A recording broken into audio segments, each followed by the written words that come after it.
ओम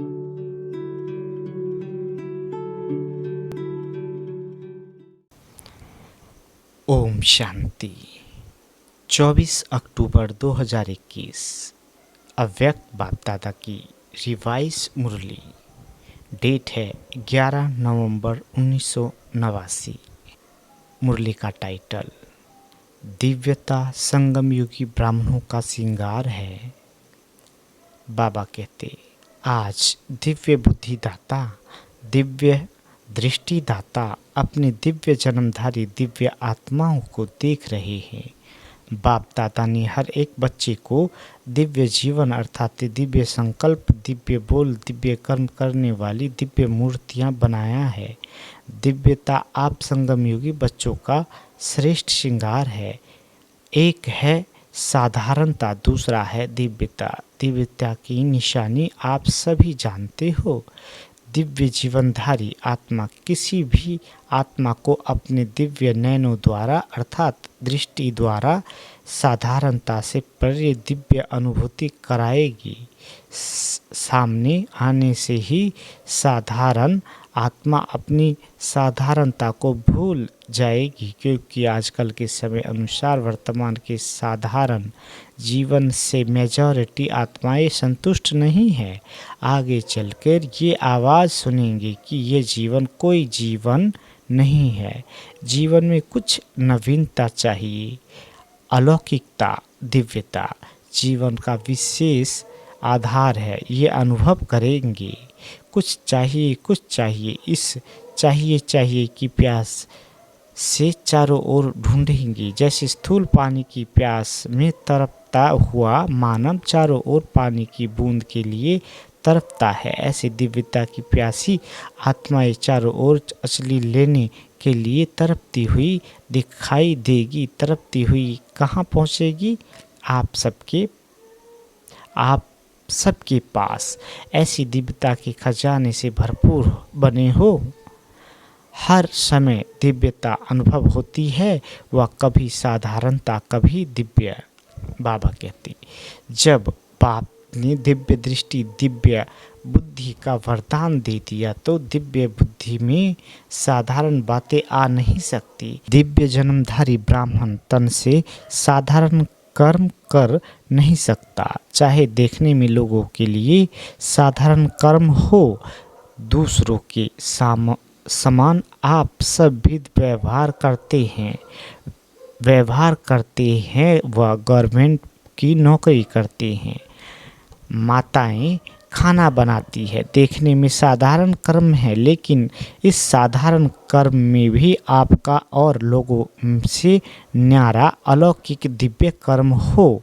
महान अंतर इसलिए सुनाया कि दिव्य जन्मधारी ब्राह्मण तन से साधारण कर्म नहीं करते, मन से साधारण संकल्प नहीं कर सकते, धन को साधारण रीति से कार्य में नहीं लगा सकते, क्योंकि तन, मन और धन तीनों के ट्रस्टी हो। इसलिए मालिक बाप की श्रीमत के बिना कार्य में नहीं लगा सकते। हर समय बाप की श्रीमत दिव्य कर्म करने की मिलती है। इसलिए चेक करो कि सारे दिन में साधारण बोल और कर्म कितना समय रहा और दिव्य अलौकिक कितना समय रहा। कई बच्चे कहाँ बहुत भोले बन जाते हैं, चेक करते हैं, लेकिन भोलेपन में समझते हैं सारे दिन में कोई विशेष गलती तो की नहीं, बुरा सोचा नहीं, बुरा बोला नहीं, लेकिन ये चेक किया कि दिव्यता व अलौकिक कर्म किया, क्योंकि साधारण बोल व कर्म जमा नहीं होता, न मिटता है, न बनता है। वर्तमान का दिव्य संकल्प व दिव्य बोल और कर्म भविष्य का जमा करता है। जमा का खाता बढ़ता नहीं है, तो जमा करने के हिसाब से भोले बन जाते हैं। खुश रहते हैं कि मैंने वेस्ट नहीं किया, लेकिन सिर्फ इसमें खुश नहीं रहना।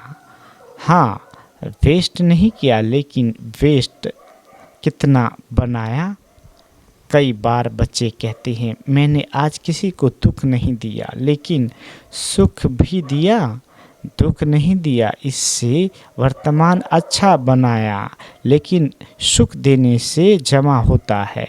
वह किया वह सिर्फ वर्तमान में ही खुश हो गए। बाबा कहते, सुखदाता के बच्चे सुख का खाता जमा करते। सिर्फ ये नहीं चेक करो कि दुख नहीं दिया, लेकिन सुख कितना दिया। जो भी संपर्क में आए, मास्टर सुखदाता द्वारा हर कदम में सुख की अनुभूति करे। इसको कहा जाता है दिव्यता व अलौकिकता। तो चेकिंग भी साधारण से गुह्य चेकिंग करो। बाबा कहते, हर समय ये स्मृति रखो कि एक जन्म में 21 जन्मों का खाता जमा करना है। तो सब खाते चेक करो।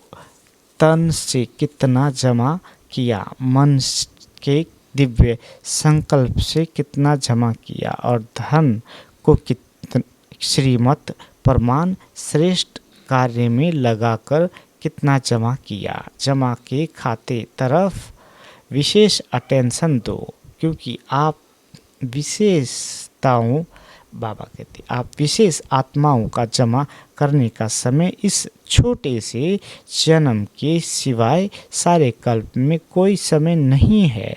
और आत्माओं का हिसाब अलग है, लेकिन आप श्रेष्ठ आत्माओं के लिए अब नहीं तो कब नहीं। तो समझा क्या करना है। इसमें भोले नहीं बनो, पुराने संस्कारों में भोले मत बनो। बाप दादा ने रिजल्ट देखी, कितनी बातों की रिजल्ट में जमा का खाता बहुत कम है। उसका विस्तार फिर सुनाएंगे।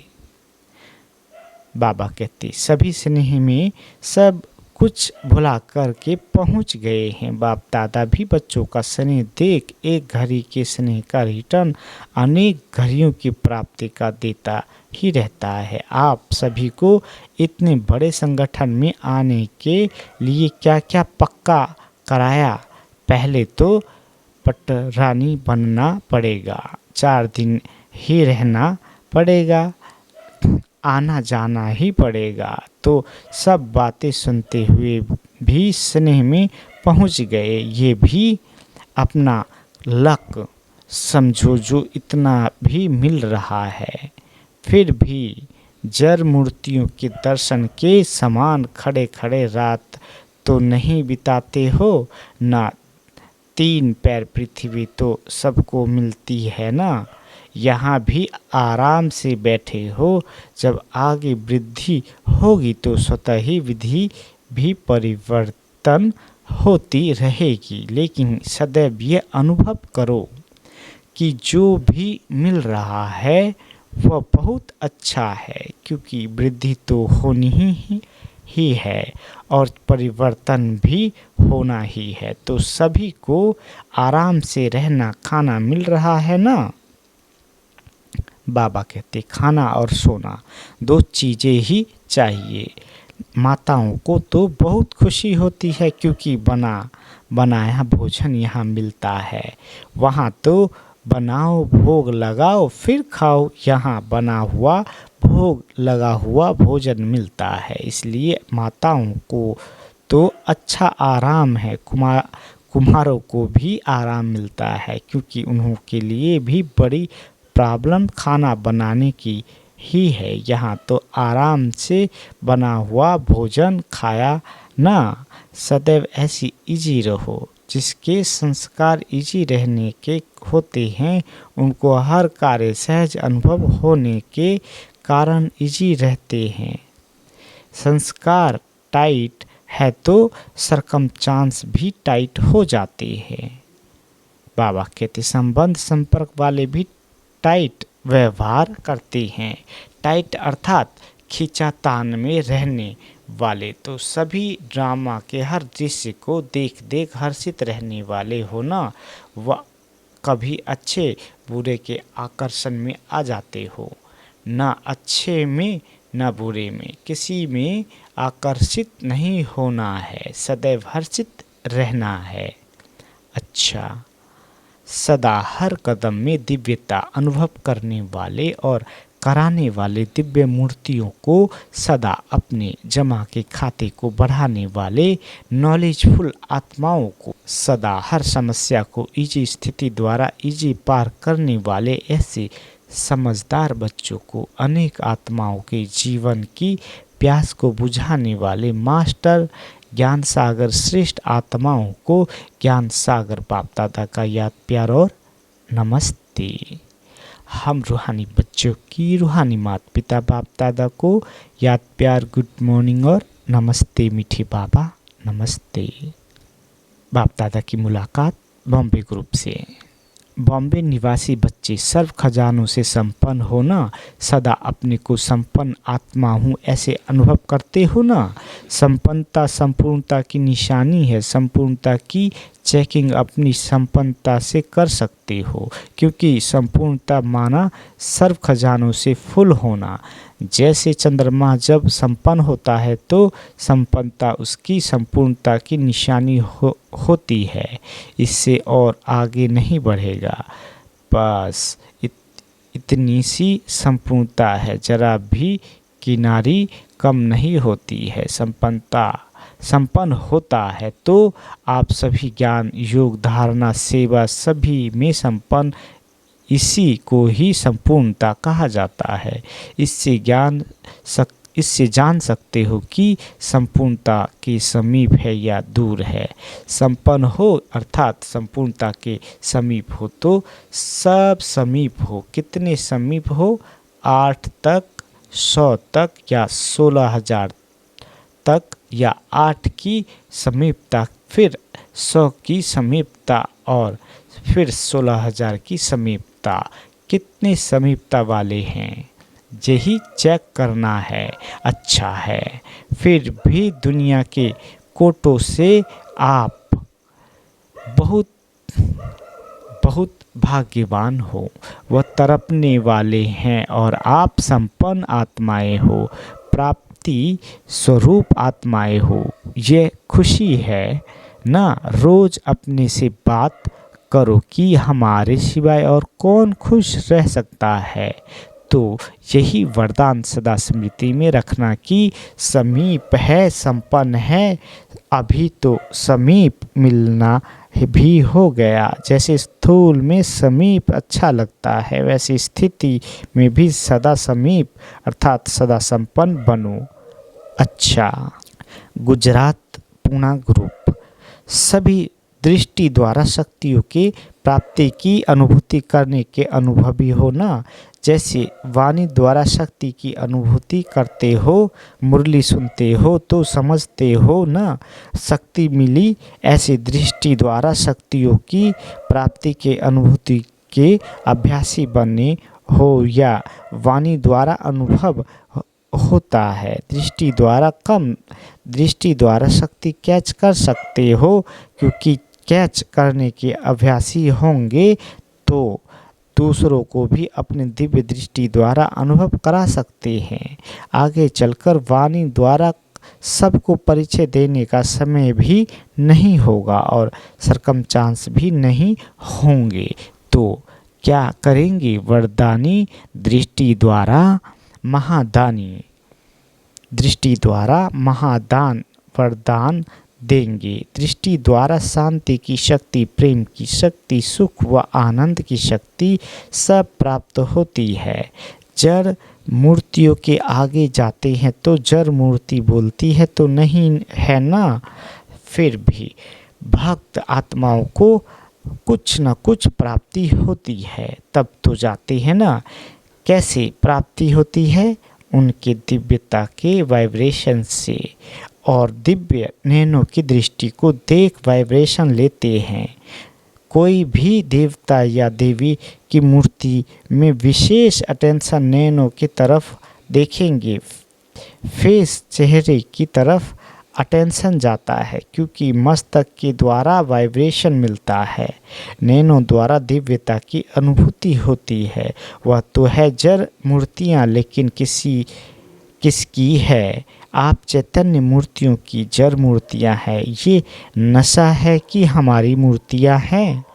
जी बाबा, चैतन्य में यह सेवा की है। जड़ तब जड़ मूर्तियाँ बनी हैं। तो दृष्टि द्वारा शक्ति लेना और दृष्टि द्वारा शक्ति देना, ये प्रैक्टिस करो। शांति के शक्ति की अनुभूति बहुत श्रेष्ठ है। जैसे वर्तमान समय साइंस की शक्ति का कितना प्रभाव है, हर एक अनुभव करते हैं, लेकिन साइंस की शक्ति निकली किससे? साइलेंस की शक्ति से ना।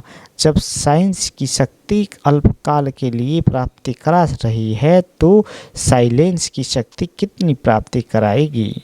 तो बाप के दिव्य दृष्टि द्वारा स्वयं में शक्ति जमा करो, तो फिर जमा किया हुआ समय पर दे सकेंगे। अपने लिए ही जमा किया और कार्य में लगा दिया, अर्थात कमाया और खाया। जो कमाते हैं और खा करके ख़त्म कर देते हैं, उनका कभी जमा नहीं होता, और जिसका जमा का खाता नहीं होता उसको समय पर धोखा मिलता है। धोखा मिलेगा तो दुख की प्राप्ति होगी। ऐसे ही साइलेंस की शक्ति जमा नहीं होगी, दृष्टि के महत्व का अनुभव नहीं होगा, तो लास्ट समय श्रेष्ठ पद प्राप्त करने में धोखा खा लेंगे। फिर दुख होगा, पश्चाताप होगा। इसलिए अभी से बाप की दृष्टि द्वारा प्राप्त हुई शक्तियों को अनुभव करते जमा करते रहो। तो जमा करना आता है, जमा होने की निशानी क्या होगी? नशा होगा। जैसे साहूकार लोगों के चलने बैठने उठने में नशा दिखाई देता है, और जितना नशा होता उतनी खुशी होती है, तो ये रूहानी नशा, इस नशे में रहने से खुशी स्वतः होगी। खुशी ही जन्म सिद्ध अधिकार है। सदा खुशी की झलक से औरों को भी रूहानी झलक दिखाने वाले बनो। इसी वरदान को सदा स्मृति में रखना। कुछ भी हो जाए, खुशी के वरदान को खोना नहीं। समस्या आएगी और जाएगी, लेकिन खुशी नहीं जाए, क्योंकि खुशी हमारी चीज़ है, समस्या परिस्थिति है, दूसरे की तरफ से आई हुई है। अपनी चीज़ को तो सदा साथ रखते हैं ना, पराई चीज़ तो आप आएगी भी और जाएगी भी। परिस्थिति माया की है, अपनी नहीं है। अपनी चीज़ को खोना नहीं होता है, तो खुशी को खोना नहीं चाहते। यह चाहे यह शरीर भी चला जाए, लेकिन खुशी नहीं जाए। खुशी से शरीर भी जाएगा तो बढ़िया मिलेगा, पुराना जाएगा नया मिलेगा। तो गुजरात और महाराष्ट्र वाले इस महानता में सदा रहना, खुशी में महान बनना। अच्छा, आंध्र प्रदेश कर्नाटक ग्रुप। बाबा कहते, इस ड्रामा के अंदर विशेष पार्ट बजाने वाली विशेष आत्माएं हैं। ऐसी अनुभव करते हो? जब अपने को विशेष आत्मा समझते हैं तो बनाने वाला बाप स्वतः याद रहता है। याद सहज लगती है, क्योंकि संबंध याद का आधार है।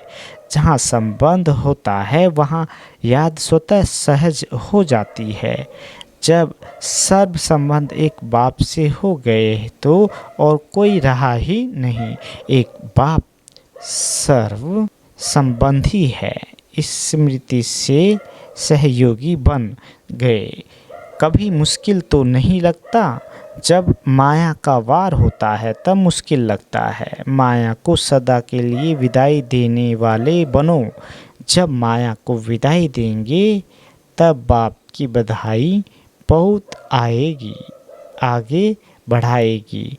भक्ति मार्ग में कितनी बार मांगा कि दुआएं दो, ब्लेसिंग दो, लेकिन अभी बाप से ब्लेसिंग लेने का सहज साधन बता दिया है। जितना माया को विदाई देंगे उतनी ब्लेसिंग स्वतः मिलेगी। परमात्मा दुआएं एक जन्म नहीं लेकिन अनेक जन्म श्रेष्ठ बनाती है। सदा ये स्मृति में रखना कि हम हर कदम में बाप की ब्राह्मण परिवार की दुआएं लेते सहज उठते चले। ड्रामा में विशेष आत्माएं हो, विशेष कर्म कर अनेक जन्मों के लिए विशेष पाठ बजाने वाले हो, साधारण कर्म नहीं, विशेष कर्म, विशेष संकल्प और विशेष बोल हो। तो आ- आंध्रा वाले विशेष सेवा यही करो कि अपने श्रेष्ठ कर्म द्वारा, अपने श्रेष्ठ परिवर्तन द्वारा अनेक आत्माओं को परिवर्तन करो। अपने को आईना बनाओ और आपके आईने में बाप दिखाई दे, ऐसी विशेष सेवा करो। तो यही याद रखना कि मैं दिव्य आईना हूँ, मुझ आईने द्वारा बाप ही दिखाई दे। समझा? अच्छा। वरदान। सदा एक रस स्थिति के तख्त पर विराजमान रहने वाले बाप दादा के दिल तख्त नशीन भव। बाबा कहते सभी से श्रेष्ठ तख्त बाप दादा के दिल तख्त नशीन बनना है, लेकिन इस तख्त पर बैठने के लिए अचल अडोल एक रस स्थिति का तख्त चाहिए। अगर इस स्थिति के तख्त पर स्थित नहीं हो पाते तो बाप दादा के दिल रूपी तख्त पर स्थित नहीं हो सकते। इसके लिए अपने भ्रुकुटी के तख्त पर अकाल मूर्त बन स्थित हो जाओ। इस तख्त से बार बार डगमग न हो तो बाप दादा के दिल तख्त पर विराजमान हो सकेंगे। स्लोगन। शुभ चिंतन द्वारा नेगेटिव को पॉजिटिव में परिवर्तन करो। अच्छा। ओम शांति।